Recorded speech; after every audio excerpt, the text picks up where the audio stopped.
Great question, and a pretty darn good answer, too. Thank you. Thank you, Senator. Mr. Uhlmann? Well, thank you, Senator. I suppose I should talk about my priorities. I'd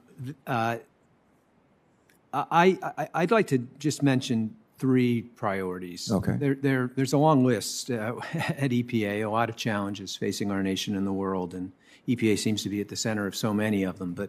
But I would hope to, if confirmed, help the agency address what I call 21st century environmental problems. I'd like to promote ethics, integrity, and environmental stewardship programs in American businesses.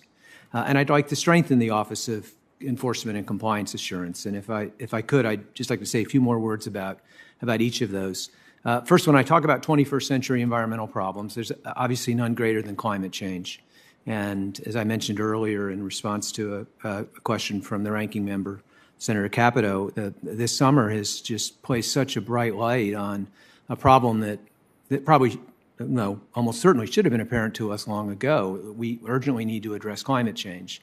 And I want to make sure that whatever laws are passed, whatever rules are developed at EPA, that they're a focus of our compliance and enforcement efforts at the agency.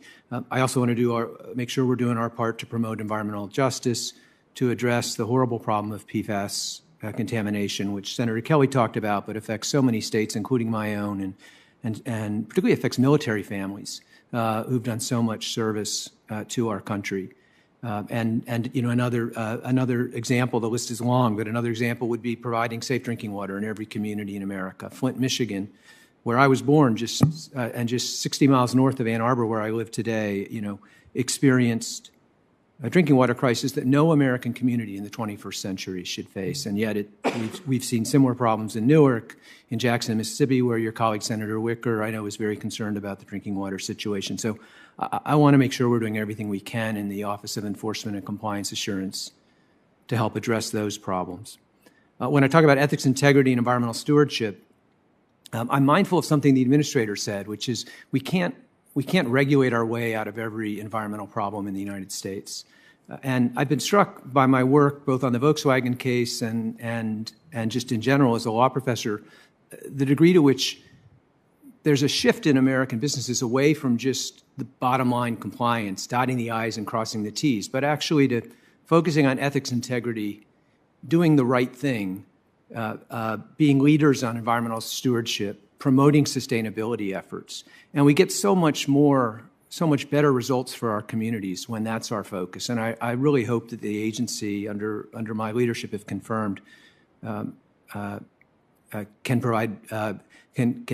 promote those efforts and make ethics, integrity, and environmental stewardship something that every business embraces, as I think it should. And last but certainly not least, strengthening the office I've been nominated to lead starts with securing resources for them. They've experienced a 30% cut over the last decade in their resources. By the end of the last administration, there were fewer than 150 criminal investigators for the entire United States. There were 20 states where there was not a single investigator.